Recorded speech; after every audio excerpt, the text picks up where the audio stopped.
If you are looking for a clearer path or inspiration to thrive in the next part of your journey, this podcast is a wealth of golden nuggets and life learnings. This is Music, Spirit and Accountability with Jay Hode and Michael Cooper and very special guest, John Templeton. All right, I'm so excited for today's podcast. I'm feeling like this fire in my belly, this fire in my chest, having this man in the house, Michael and John Templeton in the house today, just like the powerhouse triada here. Feels amazing. So without further ado, he is a Guinness World Record holder.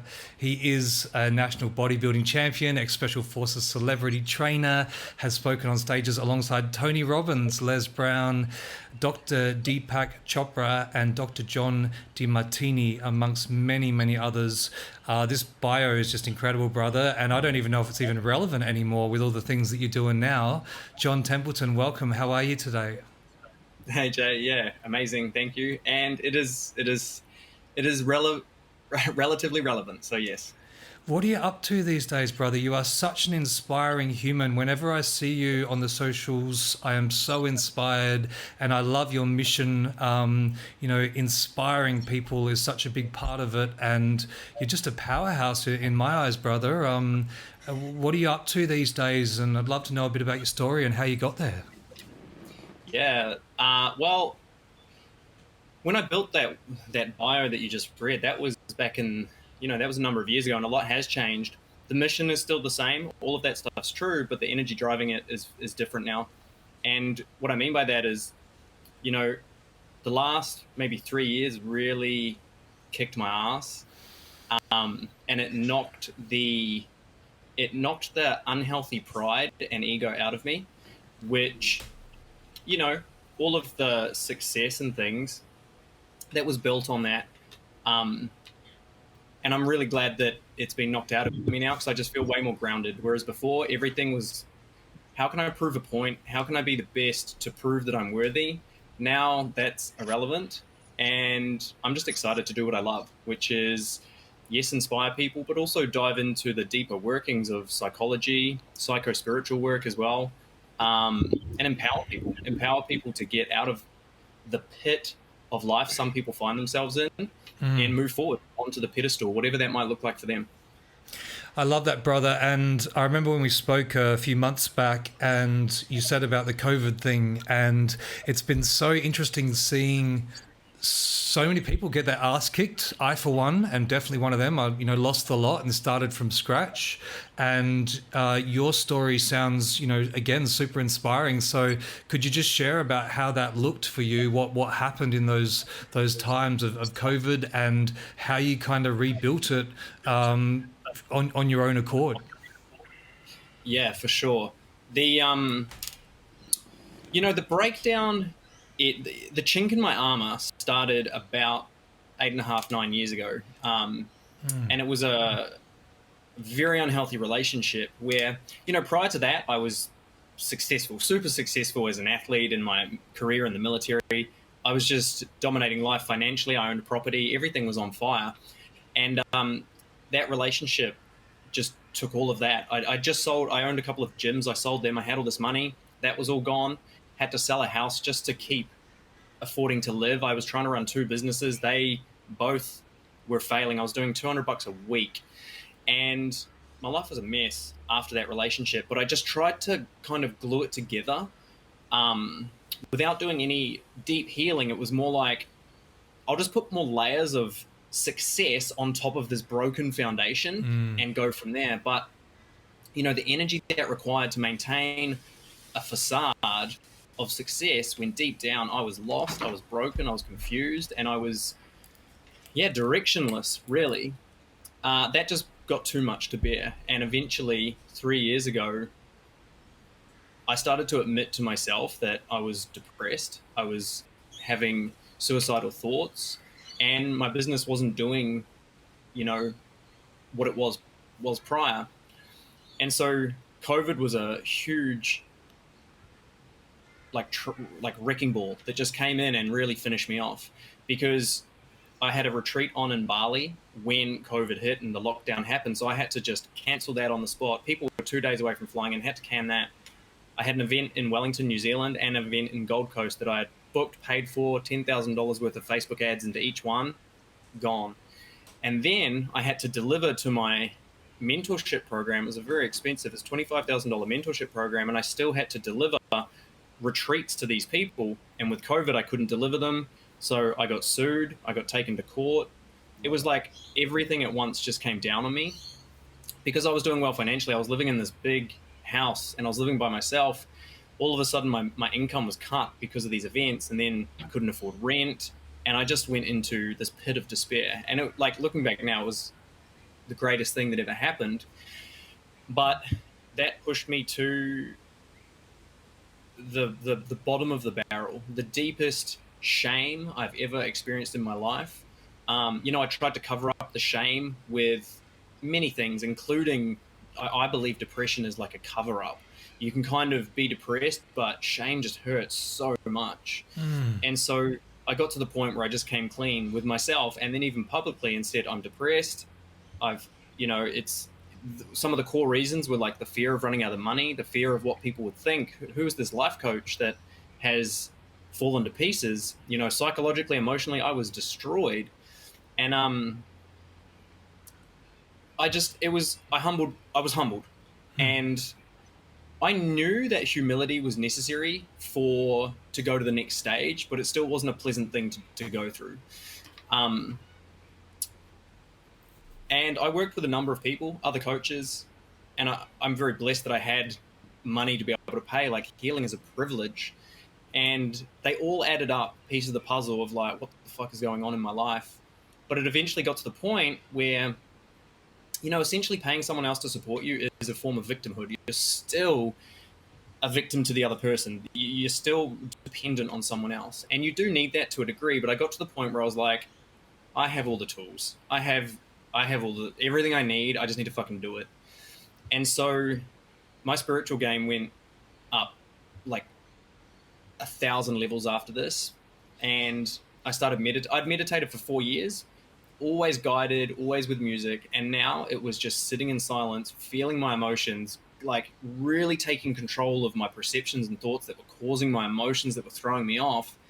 And honestly, like day by day, or even I would even go down to like minute by minute, hour by hour, day by day, week by week. It was a battle. It was a battle of like the mind trying to take me to, you're a failure, you're not good enough, you're unworthy, just quit, get a job. And me sitting in that going, this is not real, this is a fucking illusion, and surrendering all of those thoughts away and just if you've ever experienced depression and darkness, and I'm sure we all have to some degree, it's really fucking hard to see any light or any way out. And I had to force that at the start. I had to force myself to try and find something positive because I just couldn't see it. But it was like a flywheel. It was like trying to push a car very, very hard at first, but momentum built. And day by day, it's kind of like there was a little bit more light and a little bit more light and a little bit more self-belief. And I had to push through these layers of fear around showing up on social media again. I did not want to show my face publicly, but with each like slither of forward momentum, it's like a little bit of weight got dropped away, and slowly over months and months and months, I started to regain my self-belief and self-confidence. And I've got a lot of knowledge, a lot of wisdom, not just experiential, but from all the courses I've done, everything I've studied and researched. And I really leaned on both of those things to put myself out there and start reconnecting with people again and start running my business again. And yeah, like dollar by dollar, minute by minute, it's came back together to the point of now I've got a retreat in Bali next month, which is, taking 10 people on a very deep spiritual healing journey, which is, I never thought I would be back here, So that's kind of it in a nutshell. Wow. Brother, thank you so much for being so open and so fucking vulnerable, brother. Like, hearing you speak this is, to me, it's so inspiring to so many out there. I can only imagine how inspiring it might be. Mike, I'm feeling to hand it over to you, brother. I can only imagine how that would have landed in your heart. Yes. Yeah. Yeah. John, thank you so much for, as Jay articulated, just for the authenticity, the vulnerability, and just the confidence to actually speak what was true for you. And I was sitting here thinking, well, there's people listening to this going, you're giving them hope that they've lost, because you're right. Depression is a loss of hope. It's that breaking point when you can't see the light anymore. And I think by you sharing that and bringing the full circle back to your Bali retreat just now, is giving everyone that hope. So thank you, brother. That was beautiful. And something that often gets shared with me is some of the greatest healers or teachers or mentors are those that have navigated the darkest days themselves. You can read a lot through books, and it's just treading that path and navigating your way out of it. And like you said, at one point you had to cut the umbilical cord from your mentors and go, they can hold me, and there's a level of victimhood here, but I've got to do this. So seriously, all the power to you, brother. That was beautiful. What came through for me is, I'm curious, was there a pivotal moment? Was there a key teaching? Was there this aha moment? Was there one thing that was so crucial in this turnaround? I'm sure that there's a multitude of modalities and teachers that you used, but is there something that sticks out for you as like, oh yeah, this thing? Yeah, there is. It is definitely layer by layer, so it's not like one click and it's done, but there's a couple of things that were profound. And I don't know how well this is going to land, because this goes against what I would say 80 to 90% of the population on planet Earth would agree with. But it's what messed me up, is believing in the lie and the illusion. And I don't even know how you two will both take this, but I was conflicted with who I was. I was confused, like, who is John Templeton?